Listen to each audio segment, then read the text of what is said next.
Hello दोस्तों, नमस्कार। स्वागत है आपका आरडब्ल्यू परिवार पर। उम्मीद करता हूँ आप सभी लोग बहुत मस्त होंगे, स्वस्थ होंगे और अपनी अपनी तैयारियों में शानदार तरीके से व्यस्त होंगे।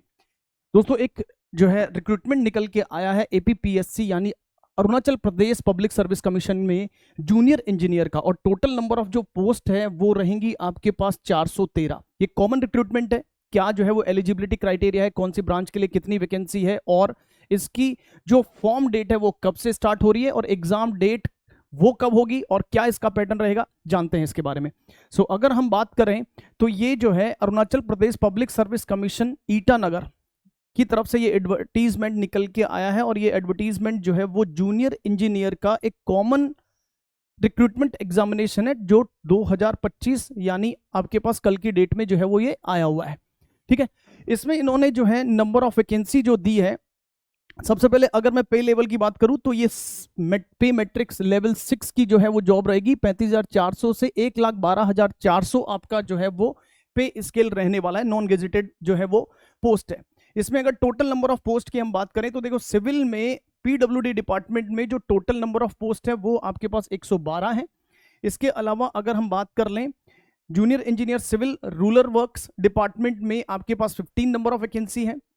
जूनियर इंजीनियर सिविल का अर्बन डेवलपमेंट हाउसिंग में 6 वैकेंसी है। जूनियर इंजीनियर सिविल के लिए अगर हम बात करें पीएचईडी यानी public health engineering and water supply department में 86 नंबर ऑफ जो है वो वैकेंसी आपको दे रखी है।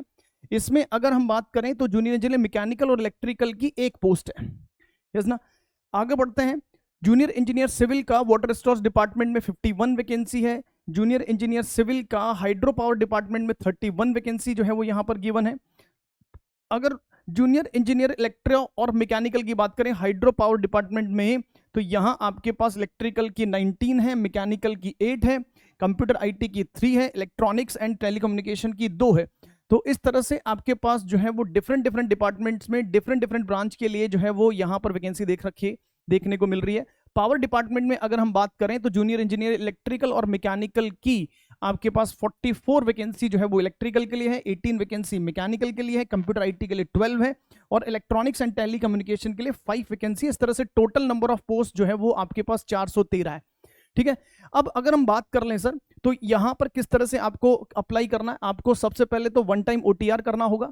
यस ना। वन टाइम ओटीआर जो है वो आपके पास रजिस्ट्रेशन करने के बाद में आप इसको क्या करोगे, एपीपीएससी यस ना .gov.in की वेबसाइट पर जाके आप ऑनलाइन अप्लाई कर सकते हैं। यस ना। वन टाइम रजिस्ट्रेशन करना है, और वन टाइम रजिस्ट्रेशन की जो डिटेल्स है वहां पर फिल करके फिर आप जो है वो अपना फॉर्म आगे भर सकते हैं। ठीक है, यहां से अगर हम बात करें तो देखो, ऑनलाइन एप्लीकेशन जो है वो आज से यानी 18 सितंबर 2025 से स्टार्ट हो गया, और लास्ट डेट जो रहेगा वो रहेगा 10 अक्टूबर फ्राइडे 2025 यानी 10 अक्टूबर से पहले पहले आपको ये फॉर्म जो है वो फिल करना है। एलिजिबिलिटी जो है इन्होंने क्या मांगा है सर, डिप्लोमा और बीटेक दोनों ही इसके लिए एलिजिबल रहेंगे। यस ना। इन्होंने जो है वो बोला है कि आपके पास 3 ईयर डिप्लोमा, बैचलर्स डिग्री और बैचलर्स ऑफ द टेक्नोलॉजी और इक्विवेलेंट जो है डिग्री इन्होंने मांगी है रेलेवेंट आपके पास ब्रांच में। ठीक है ना। नेम ऑफ द पोस्ट अगर हम बात करें तो ये जो है वो नेम ऑफ द पोस्ट है। सब्जेक्ट्स इन्होंने जो है वो दे ही रखे हैं, इन सब के बारे में अपन ने वहीं जो है वो बात कर ली थी। अब बात कर लेते हैं कि सर इसका जो पैटर्न है वो क्या रहेगा। यस ना। तो एज लिमिट की अगर हम बात कर लें तो 18 ईयर्स जो है वो आपका मिनिमम एज है, और मैक्सिमम एज जो है वो आपके पास 35 ईयर्स है। 35 ईयर्स है, और रिलैक्सेशन है अगर हम बात कर लें तो कैटेगरी वाइज आपको रिलैक्सेशन देखने को मिलेगा। मोड ऑफ सिलेक्शन की बात करें तो मोड ऑफ सिलेक्शन में अगर हम बात करें तो देखो, जो आपका पेपर पैटर्न रहने वाला है इसमें जनरल इंग्लिश, जनरल स्टडीज और एप्टीट्यूड के 150 मार्क्स के क्वेश्चंस रहेंगे। टेक्निकल पेपर के 300 मार्क्स का जो है वो आपके पास पेपर रहेगा। वाइवा वॉइस जो है वो आपके पास रहेगा 50 नंबर का। इस तरह से टोटल आपके पास 500 मार्क्स का जो है वो ये पेपर रहने वाला है मेरे दोस्त। यस ना।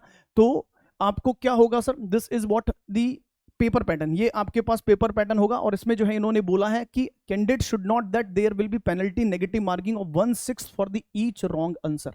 गलत आंसर के लिए आपको 1/6 का जो है वो रॉन्ग नेगेटिव मार्किंग यहां पर देखने को मिला है। इसके बाद में अगर हम बात करें तो इंटरव्यू के लिए जितनी आपके पास वैकेंसी है उसके 3 गुना जो है स्टूडेंट्स आपके पास इंटरव्यू के लिए बुलाए जाएंगे। इंटरव्यू वाइवा के लिए 3 गुना बच्चे जो है वो बुलाए जाएंगे आपके वैकेंसी का। ठीक है ना। तो 413 जो है वो आपके पास पोस्ट है, तो 413 मतलब लगभग आपके पास 1239 जो कैंडिडेट है वो बुलाए जाएंगे आपके इंटरव्यू के लिए। ठीक है दोस्त। नाउ एग्जामिनेशन डेट जो है इन्होंने अनाउंस कर दिया, सबसे बड़ी बात है एग्जामिनेशन डेट इन्होंने अनाउंस कर दिया, और एग्जामिनेशन डेट रहेगा आपके पास 11 जनवरी 2026, यानी अगले साल। आपके पास बहुत समय है, क्योंकि ये सितंबर चल रहा है, अक्टूबर नवंबर दिसंबर और जनवरी के 10 दिन वो मानो, तो लगभग अगर मैं बात करूं तो आपके पास 100 डेज से ज्यादा का समय है आपके पास, 3.5 महीने के लगभग का जो है वो समय है। डॉक्यूमेंट्स जो है इन्होंने बोल रखा है कि आपको ये फॉलोइंग डॉक्यूमेंट्स जो है वो आपको क्या करना है, ये फॉलोइंग डॉक्यूमेंट्स जो है वो आपको डालने हैं, यस ना, अपलोड करने हैं। गॉट द पॉइंट मेरे दोस्त। चलिए, so this is all about what, क्या सर, ये जो है वो आपका इस वैकेंसी की डिटेल रहेगी, ठीक है ना। सो उम्मीद करता हूं सारी चीजें जो है वो आपको समझ में आई होंगी, यस ना। So this is all about this vacancy. तब तक के लिए मस्त रहिए, स्वस्थ रहिए और पढ़ते रहिए। धन्यवाद, thank you so much, good luck, नमस्कार, जय हिंद।